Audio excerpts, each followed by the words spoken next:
ഒരു പുരുഷന് വളരെ കുറച്ച് സുഹൃത്തുക്കൾ മാത്രമേ ഉള്ളൂ, അല്ലെങ്കിൽ അയാളുടെ സൗഹൃദ വലയം വളരെ ചെറുതാണെന്ന് കണ്ടാൽ അയാൾ ഒരു ഒറ്റപ്പെട്ട മനുഷ്യനാണെന്ന് കരുതരുത്. ചിലപ്പോൾ അതിൻ്റെ അർത്ഥം നേർവിപരീതമായിരിക്കും. അയാൾക്ക് സ്വന്തം മനസ്സിനോടൊപ്പം സന്തോഷത്തോടെ ജീവിക്കാൻ അറിയാം എന്നതായിരിക്കാം അതിൻ്റെ അർത്ഥം. അതിനെ നമുക്ക് സെൽഫ് മാസ്റ്ററി എന്ന് പറയാം.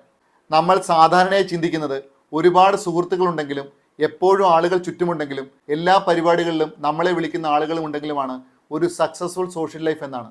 പക്ഷേ അതെല്ലായ്പ്പോഴും ശരിയല്ല. ചില പുരുഷന്മാർക്ക് വളരെ കുറച്ച് സുഹൃത്തുക്കൾ മാത്രമേ ഉണ്ടാവൂ. പക്ഷേ അതിൽ തെറ്റൊന്നുമില്ല. കാരണം സുഹൃത്തുക്കളുടെ എണ്ണമല്ല, ആ ബന്ധങ്ങളുടെ ഗുണമേന്മയാണ് പ്രധാനമെന്ന് അവർ മനസ്സിലാക്കിയിട്ടുണ്ട്. തങ്ങളുടെ വാല്യൂ മറ്റുള്ളവരുടെ മുന്നിൽ തെളിയിക്കാൻ അവർക്കൊരു വലിയ കൂട്ടത്തിൻ്റെ ആവശ്യമില്ല.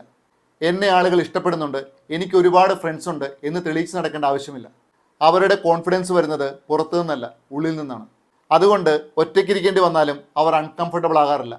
തനിച്ചിരിക്കുമ്പോഴും സന്തോഷത്തോടെ ജീവിക്കാൻ അവർക്കറിയാം. അത് വളരെ വലിയൊരു സ്ട്രെങ്താണ്.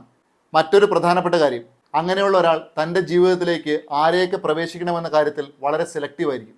എല്ലാവരെയും സന്തോഷിപ്പിക്കണം എന്നൊരു നിർബന്ധം അയാൾക്കില്ല.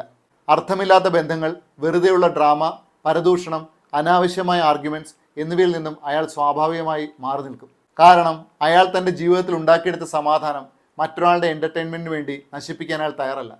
ഇവിടെ ഒരു കാര്യം മനസ്സിലാക്കണം, ഒറ്റയ്ക്കിരിക്കുന്നത് ലോൺലിനെസ് അല്ല. ലോൺലിനെസ് എന്നത് നിങ്ങൾക്ക് ആളുകളെ ആവശ്യമുണ്ടെങ്കിലും ആരുമില്ലാത്ത അവസ്ഥയാണ്. പക്ഷേ സോളിറ്റ്യൂഡ് വ്യത്യസ്തമാണ്. നിങ്ങൾക്ക് ആളുകൾ വേണമെന്നില്ല എന്നല്ല, പക്ഷേ ആരാണ് നിങ്ങളുടെ ജീവിതത്തിൽ ഉണ്ടാകേണ്ടതെന്ന് നിങ്ങൾക്ക് തിരഞ്ഞെടുക്കാൻ കഴിയുന്നു എന്നതാണ് വ്യത്യാസം. അങ്ങനെയുള്ള പുരുഷന് തൻ്റെ ജീവിതത്തിന് ഡിറക്ഷൻ വ്യക്തമായിരിക്കും. ആരൊക്കെ തൻ്റെ എനർജി വർദ്ധിപ്പിക്കുന്നു, ആരൊക്കെ അൺനെസസറി നെഗറ്റിവിറ്റി കൊണ്ടുവരുന്നു എന്ന് അയാൾ തിരിച്ചറിയാൻ പഠിച്ചിട്ടുണ്ടാവും. ഇന്നത്തെ കാലത്ത് സോഷ്യൽ മീഡിയയിൽ നൂറുകണക്കിന് ഫോളോവേഴ്സും വാട്സപ്പിൽ ഒരുപാട് കോണ്ടാക്ട്സും ഉണ്ടായിരിക്കാം. പക്ഷേ നമ്മളെ ശരിക്കും മനസ്സിലാക്കുന്ന, സന്തോഷത്തിലും ബുദ്ധിമുട്ടിലും ഒരുപോലെ കൂടെ നിൽക്കുന്ന എത്ര പേരുണ്ട്? അവിടെയാണ് ക്വാളിറ്റി ഓഫ് റിലേഷൻഷിപ്പിൻ്റെ പ്രാധാന്യം വരുന്നത്.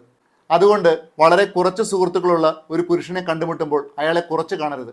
സഹതാപം തോന്നുകയും വേണ്ട. ചിലപ്പോൾ അയാൾ ഒറ്റപ്പെട്ടവനല്ല, തൻ്റെ ജീവിതത്തെ ശ്രദ്ധയോടെ തിരഞ്ഞെടുത്തവനാണ്. തൻ്റെ മനസ്സിനെ നിയന്ത്രിക്കാനും സമയവും എനർജിയും എവിടെ നിക്ഷേപിക്കണമെന്നും അയാൾക്കറിയാം. അതാണ് സെൽഫ് മാസ്റ്ററി. നിങ്ങളുടെ ജീവിതത്തിൽ എത്ര ആളുകളുണ്ട് എന്നതല്ല, ഉള്ള ആളുകളുടെ ക്വാളിറ്റിയും തനിച്ചിരിക്കുമ്പോഴും എത്രത്തോളം സമാധാനത്തോടെ ജീവിക്കാൻ കഴിയുന്നു എന്നതുമാണ് നിങ്ങളുടെ വാല്യൂ തീരുമാനിക്കുന്നത്. കുറച്ച് സുഹൃത്തുക്കൾ മാത്രമുള്ളത് ഒരു വീക്ക്നെസ് ആയിരിക്കണമെന്നില്ല. അത് നിങ്ങളുടെ ഏറ്റവും വലിയ സ്ട്രെങ്ത് ആയിരിക്കാം. നിങ്ങൾക്ക് ഒറ്റയ്ക്കിരിക്കുമ്പോഴാണ് കൂടുതൽ സമാധാനം തോന്നുന്നത്, അതോ ആളുകൾക്കിടയിലായിരിക്കുമ്പോഴാണോ? കമൻറ്റ് ചെയ്യാം. എല്ലാവർക്കും ശുഭദിനം. Thank you so much.